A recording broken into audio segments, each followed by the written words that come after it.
The Transatlantic Trade and Investment Partnership is an agreement currently being negotiated between the EU and the US. TTIP has been hailed as the promised land for an EU battered by economic crisis, high unemployment and euroscepticism. And from a distance, TTIP does look good. It's being called a debt-free way to boost growth and create jobs. But there's a lot going on below the surface. Freedom of information requests have revealed that of the EU Commission's preliminary TTIP meetings, 93% of them were held with corporate lobbyists. While in the US, 85% of the trade advisory committees represent big business. TTIP threatens key standards and regulations that protect us and the environment.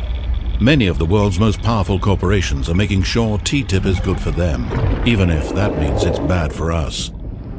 The new EU Commission President wants the EU to be more transparent, yet the TTIP talks are going on behind closed doors. Citizens have no access to key documents, and there are very few ways for them to impact the talks. Even their representatives are being left in the dark.